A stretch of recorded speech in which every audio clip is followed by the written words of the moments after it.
बिस्मिल्लाहिर्रहमानिर्रहीम। अस्सलामु अलैकुम। आज पढ़ेंगे simple sentence, compound sentence and complex sentences. Okay, simple sentence पे आते हैं। Sentence, a simple sentence is one which has only one subject and one predicate. Simple sentence वो सेंटेंस होता है जिसमें एक सब्जेक्ट और एक प्रेडिकेट होता है, या हम कहते हैं a sentence having only one independent class is called a simple sentence. वो सेंटेंस जिसमें सिर्फ एक मेन क्लास या इंडिपेंडेंट क्लास या प्रिंसिपल क्लास हो, उसको हम सिंपल सेंटेंस कहते हैं। ठीक है, और इंडिपेंडेंट क्लास जो होता है वो फुल मीनिंग देता है। ठीक है, समझ आइए। अच्छा, एग्जाम्पल्स भी अगर हम आ जाए तो मैं कहता हूँ I am going to school. ठीक है, तो ये एक डिक्लेरेटिव सेंटेंस है और ये सिंपल सेंटेंस है। सिंपल सेंटेंस इसलिए है कि इसमें एक सब्जेक्ट और एक प्रेडिकेट है और एक सिंगल थॉट देता है। ठीक है, तो जो है ये एक इंडिपेंडेंट क्लास है। I am going to school, इसमें एक फुल स्टॉप है और एक ही सेंटेंस है और वो इंडिपेंडेंट क्लास है। ठीक है, और ये सिंपल सेंटेंस है। ठीक है, he is not doing his work. अब इसमें अगर आप देखें, ये एक नेगेटिव सेंटेंस है लेकिन इसमें एक ही सब्जेक्ट है और एक ही प्रेडिकेट है। ठीक है, तो ये भी एक सिंपल सेंटेंस है। ठीक है, next, are you feeling well. इसमें अगर आप देखें, ये इंट्रोगेटिव सेंटेंस है। इंट्रोगेटिव सेंटेंस है और इसमें जो है ना एक ही सब्जेक्ट और एक प्रेडिकेट है, इसलिए ये भी एक सिंपल सेंटेंस का एग्जाम्पल है। ठीक है, अगला है what a beautiful house. What a beautiful house, ये एक्सक्लेमेटरी सेंटेंस है। एक्सक्लेमेटरी सेंटेंस, तो इसमें भी जो है ये सिंगल इसमें क्लास है और इंडिपेंडेंट क्लास है, फुल मीनिंग देता है, इसलिए ये भी एक सिंपल सेंटेंस है। नेक्स्ट है शट द डोर। ये एक एम्पेरेटिव सेंटेंस है। ठीक है, एम्पेरेटिव सेंटेंस है और इसमें एक सब्जेक्ट और एक प्रेडिकेट है। अगर आप कहते हैं कि इसमें तो सब्जेक्ट नहीं है, तो मैंने पहले भी कहा था कि एम्पेरेटिव सेंटेंस में सब्जेक्ट जो है वो अंडरस्टूड होता है और वो हमेशा सेकंड पर्सन प्रोनाउन यू होता है। शट द डोर का मतलब है यू शट द डोर। ठीक है, तो एक सब्जेक्ट और एक प्रेडिकेट और ये जो है ना एक सिंगल थॉट देता है, एक इंडिपेंडेंट क्लास है इसमें, तो ये सिंपल सेंटेंस है। तो इसका मतलब ये हुआ कि हमारे पास जितने भी declarative sentence, interrogative sentence, negative sentence, exclamatory sentence, imperative sentence, ये जो है ये सिंपल सेंटेंसेस के टाइप है। ठीक है, all have single independent classes, ये सारे जो है इसमें इंडिपेंडेंट क्लासेस हैं इसमें। ठीक है, अच्छा, इसका अगला जो है हमारे पास वो है कंपाउंड सेंटेंस। तो कंपाउंड सेंटेंस जो होता है, compound sentence, a compound sentence is one made up of two or more independent clauses। ऐसा सेंटेंस जिसमें दो या दो से ज़्यादा इंडिपेंडेंट क्लासेस हो उसको हम कंपाउंड सेंटेंस कहते हैं। ठीक है, ऐसा सेंटेंस जिसमें दो या दो से ज़्यादा इंडिपेंडेंट क्लासेस हो, ठीक है ना, इंडिपेंडेंट क्लासेस, ठीक है, तो उनको हम कंपाउंड सेंटेंस कहते हैं। मिसाल मैंने यहाँ पे लिखा है he was reading a book comma and I was watching movie. तो इस सेंटेंस में अगर आप देख लें तो इसमें एक ही फुल स्टॉप है। एक फुल स्टॉप का मतलब है कि एक सेंटेंस है, लेकिन इस सेंटेंस के दो पार्ट्स है। अगर आप देख लें ही वॉज रीडिंग ए बुक, ये एक कंप्लीट सेंटेंस है जिसको हम जो एक बड़े सेंटेंस का पार्ट है, इसलिए इसको हम क्लास कहते हैं। अब ये क्लास जो है he was reading a book, इसको अगर आप देखें ये फुल मीनिंग देता है। अगर इसको मैं अलग कर दूँ इस सेंटेंस से, मैं इसको अलग से लिख दूँ, मैं कहता हूँ ही वॉज रीडिंग ए बुक, तो फुल मीनिंग देता है, बिल्कुल देता है।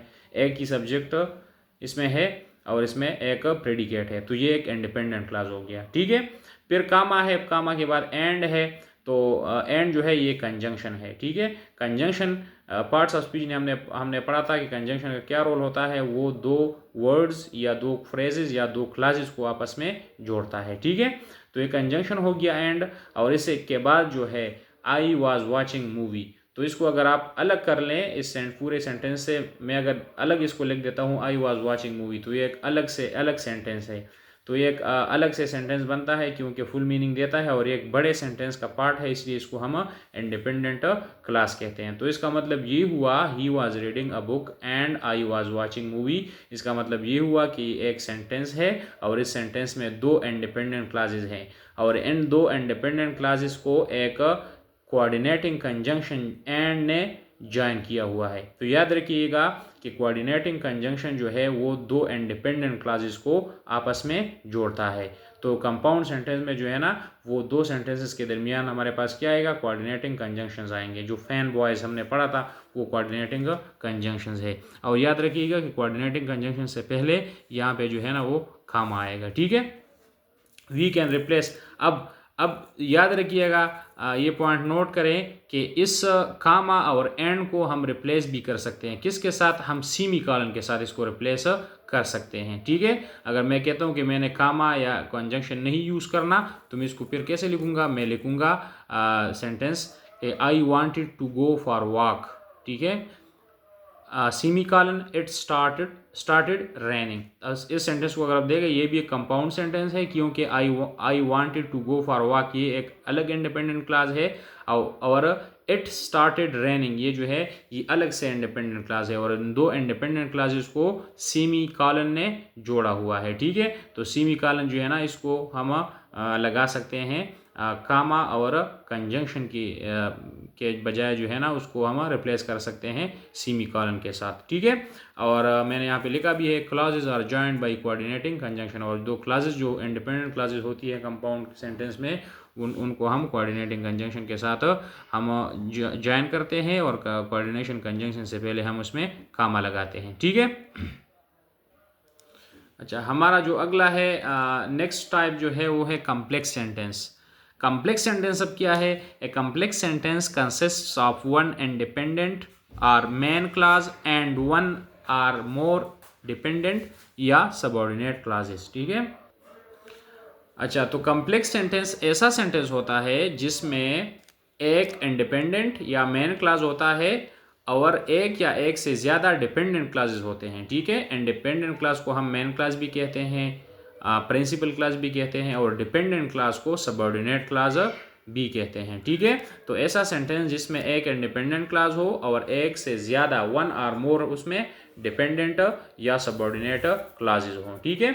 अच्छा, एग्जाम्पल पे आते हैं। मैं कहता हूँ when I reached there comma they were having dinner. तो यहाँ पे अगर आप देख लें व्हेन आई रीच्ड देयर, जब मैं वहाँ पहुँचा, तो अगर इसको आप देखें तो ये फुल मीनिंग नहीं दे रहा खुद से। ये क्लास जो है ये क्लास है कि उसमें एक सब्जेक्ट है एक प्रेडिकेट है, ठीक है। लेकिन व्हेन आई रीच्ड देयर, जब मैं वहाँ पहुँचा, ये फुल मीनिंग नहीं दे रहा, इसलिए ये डिपेंडेंट क्लास है। ये क्लास जो है फुल मीनिंग के लिए दूसरे क्लास पे डिपेंड करेगा, ठीक है। अब आगे कामा दे वर हैविंग डिनर, तो वो खाना खा रहे थे या वो डिनर कर रहे थे। तो दे वर हैविंग डिनर, इसको अगर आप अलग से कर लें, ठीक है, तो अलग से अगर इसको कर ले तो ये एक इंडिपेंडेंट क्लास है, क्योंकि ये फुल मीनिंग दे रहा है। तो इसलिए इंडिपेंडेंट क्लास इस सेंटेंस में जो है ना एक इंडिपेंडेंट क्लास है जो है दे वर हैविंग डिनर, और एक डिपेंडेंट क्लास है व्हेन आई रीच डियर। तो when I reach there depend करता है फुल मीनिंग पे, किस पर, इंडिपेंडेंट क्लास पर, ठीक है। तो कम्प्लेक्स सेंटेंस में जो है वो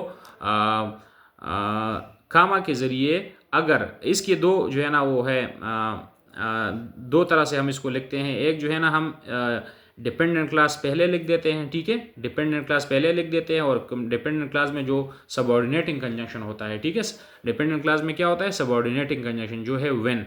तो जब हम डिपेंडेंट क्लास पहले लिखते हैं तो फिर डिपेंडेंट और इंडिपेंडेंट क्लास के दरमियान हम कामा लगाते हैं, जिस तरह मैंने लगाया हुआ है when I reach there comma they were having dinner, ठीक है।